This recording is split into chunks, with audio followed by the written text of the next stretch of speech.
Assalamualaikum warahmatullahi wabarakatuh. Perkenalkan, nama saya Nazwa Salsabila dari Program Studi Komunikasi Penyiaran Islam Universitas Ibnu Khaldun Bogor. Di sini saya akan menampilkan hasil dari ujian akhir semester saya, mata kuliah Ulumul Quran, dosen pengampu Dr. Kiai Haji Ahmad Alim MA. Baik, di sini ada beberapa materi yang akan saya sampaikan, yaitu yang pertama ada kiroat sab'ah, yang kedua ada perintah dan larangan dalam Al-Quran, yang ketiga ada sejarah tafsir, yang keempat ada metodologi tafsir, yang kelima ada tafsir maqasidi, yang keenam ada ilfitrasi tafsir, yang ketujuh ada hukum terjemah Al-Quran, yang kedelapan ada keutamaan surat dalam Al-Quran, yang kesembilan ada metode tafsir tahlili, yang kesepuluh ada Israiliyat, dan yang kesebelas ada keutamaan ilmu dalam Al-Quran. Masuk ke materi yang pertama, yaitu kiroat sab'ah. Nah, hukum kiroat. Al-Quran ini hendaklah dia datang kepadaku, makanya tak lagi atau sanad di dalam kiroat ini, bacaan Quran itu menjadi syarat mutlak yang sah. Tidak suatu kiroah itu hukumnya sah. Lalu, disebut juga di situ ada mushaf Utsmani atau mushaf induk. Nah, merupakan kumpulan riwayat-riwayat bacaan Al-Quran. Jadi, dalam satu mushaf itu diadopsi seluruh resep dan seluruh bacaan yang telah diriwayatkan Nabi Shallallahu Alaihi Wasallam yang berjumlah 7 kiroat. Dan yang terakhir itu ada kiroat sab'ah, itu merupakan kiroat dengan pengucapan tiap katanya berdasarkan aliran mazhab para imam kiroat pada zaman Rasulullah Shallallahu Alaihi Wasallam. Masuk ke materi yang kedua, ada perintah dan larangan dalam Al-Quran. Nah, hakikat tentang perintah dan larangan dalam Al-Quran, setiap lafaz-lafaz dalam Al-Quran itu punya sasaran inti. Tujuannya itu diarahkan kemana, apakah itu perintah atau larangan. Jadi, setiap lafaz-lafaz itu sudah ada tujuannya. Dia mau ke perintah atau larangan. Nah, di perintah sendiri, hukum perintah adalah wajib. Jadi, meninggalkan perintah hukum asalnya maksiat ketika Allah memerintahkan sesuatu di dalam Al-Quran, maka hukum asalnya sikap kita sebagai seorang mukmin adalah mengatakan apa kita dengar, kita patuh. Lalu yang ke itu ada larangan. Nah, hukumnya itu wajib dijauhi, bukan untuk didatangi.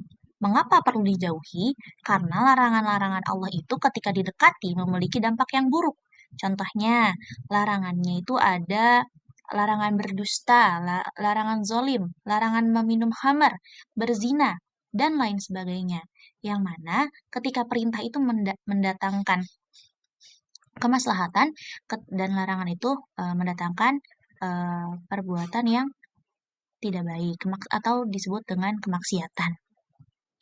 Masuk ke materi yang ketiga, ada sejarah tafsir.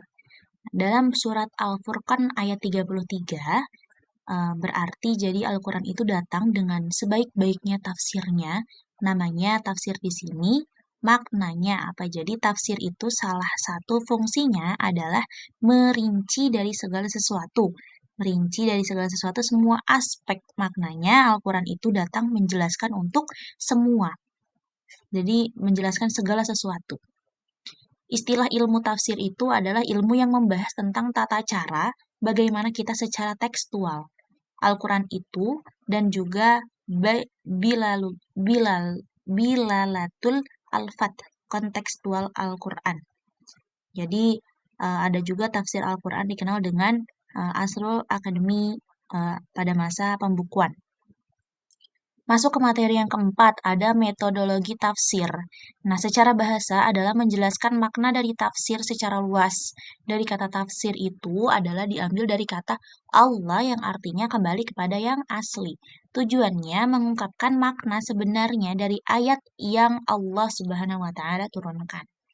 Nah, model penafsiran Al-Quran itu dalam bentuk tahlil itu ditafsirkan dari A sampai Z. Jadi dari Al-Fatihah, Al-Baqarah, sampai seterusnya. Jadi metodologi tafsir ini seharus secara berurutan gitu. Dikajinya secara berurutan dari yang paling awal hingga yang paling akhir. Tidak boleh diacak gitu ya, tidak boleh melewat. Jadi tidak boleh dari yang 1 ke yang 5. Jadi harus dari 1 sampai yang terakhir. Lalu masuk ke materi yang selanjutnya, yaitu ada tafsir maqashidi.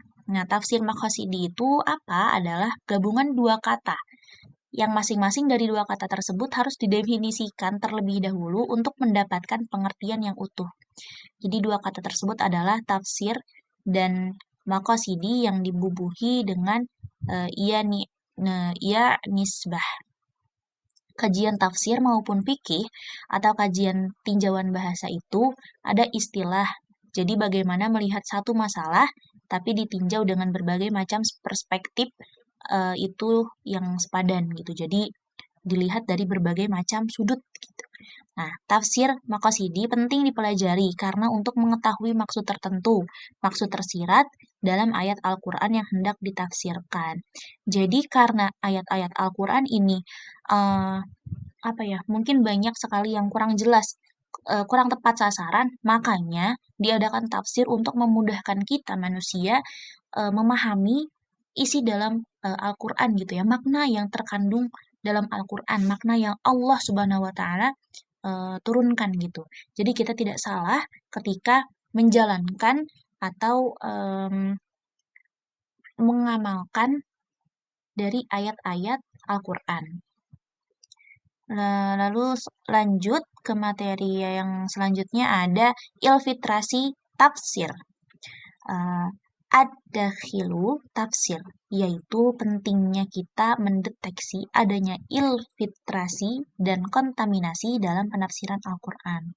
Memahami Al-Quran, tafsir bil matsur dan tafsir supaya kita bisa menentukan screening yang memfilter ini datang dari luar Islam, paham Islam itu sendiri supaya tidak tercampur aduk gitu. Jadi harus em, paham agar tidak tercampur aduk dengan hal yang lain.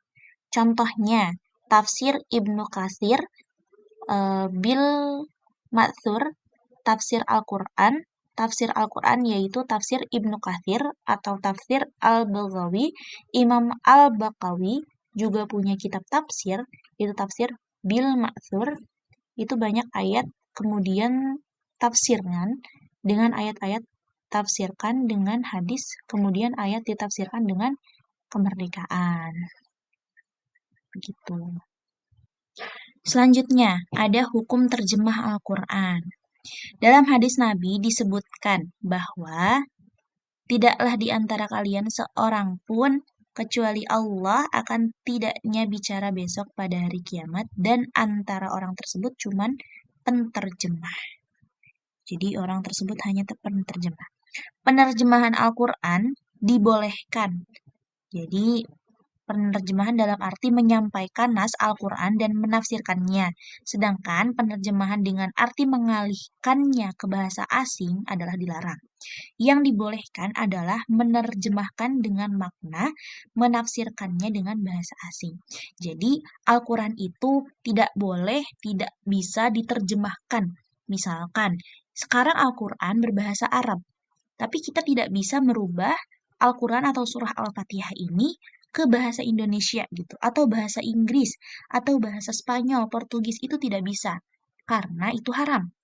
Tapi yang dibolehkan adalah untuk menafsirkannya atau artinya gitu, agar kita paham. Karena tidak semua atau orang-orang di luar Arab yang khususnya beragama Islam tidak semuanya paham tentang bahasa Arab gitu ya. Walaupun mungkin kita tahu tapi kita tidak begitu paham. Makanya dibutuhkan bahasa asing ini untuk menafsirkan. Jadi hanya untuk menafsirkan saja gitu ya, tidak untuk menerjemahkan Al-Qur'annya, karena itu dilarang. Tapi kalau untuk menafsirkan itu diperbolehkan, karena kan bertujuan agar kita mengetahui makna dari ayat-ayat Al-Qur'an. Baik, kita lanjut ke keutamaan surat dalam Al-Qur'an. Nah, sabda Nabi SAW, keutamaan itu pada Hamim ada 7, lalu pintu surga juga ada 7. Jadi di sini ya keutamaan itu ada 7. Nah, pintu surga pun ada 7. Lalu disebutkan juga ada 7 surat yang bagus untuk diamalkan dan memiliki kekuatan. Di sini disebutkan ada surah Ghafir, ada surah Fusilat, ada surah Syura, ada surah Az-Zuhruf, ada surah Ad-Dukhan, ada surah Al-Jasiyah, ada surah Al-Ahqaf. Nah, ketujuh surat ini jika diamalkan memiliki keutamaan yang sangat dahsyat. Selain menjadi syafaat, ini juga akan menjadi benteng untuk diri kita agar terhindar dari siksa neraka. Jadi, keutamaan dalam Quran itu sebenarnya banyak ya, sangat-sangat banyak, tapi di sini digarisbawahi di 7 surat atau surat Hamim ya. Keutamaan surah Hamim tuh yang awalnya Hamim. Nah, jadi 7 surat ini kan awal surahnya Hamim. Ini memiliki keutamaan sendiri, yaitu karena 7 surat, 7 pintu surga juga insya Allah akan memudahkan kita masuk pintu surga yang manapun gitu. Jadi kita bisa memilih gitu nanti masuk pintu surga lewat yang mana gitu. Dan dimudahkan gitu. Lebih tepatnya lebih dimudahkan ya, dan dihindarkan dari siksa neraka. Baik, lanjut ke metode tafsir tahlili. Metode tahlili adalah metode menafsirkan Al-Quran yang berusaha menjelaskan Al-Quran dengan menguraikan berbagai seginya dan menjelaskan apa yang dimaksudkan oleh Al-Quran. Para ulama telah membagi wujud metode tafsir tahlili menjadi 7 macam, yaitu tafsir bil matsuri, tafsir birlagi, tafsir syufi, tafsir fikih, tafsir filsafi, tafsir ilmi, dan tafsir adab al-ijtimi'i. Nah, di sini disebutkan juga ada langkah-langkah metode tafsir tahlili. Yang pertama, mengemukakan munasabah, korelasi antara ayat atau surat. Yang kedua, menjelaskan sebab-sebab turunnya Al-Quran. Yang ketiga, menganalisis lafaz atau mufradat dengan sudut pandang kebahasaan atau linguistiknya. Dan yang keempat, itu memaparkan kandungan ayat serta maksud secara umum. Jadi metode tafsir tahlili ini menguraikan dalam segi apa ya, dan menjelaskan maksud ayat-ayat Al-Quran gitu. Dan di sini ada 7 macam dan ada 4 langkah. Lanjut ke materi yang selanjutnya, ada materi Israiliyat.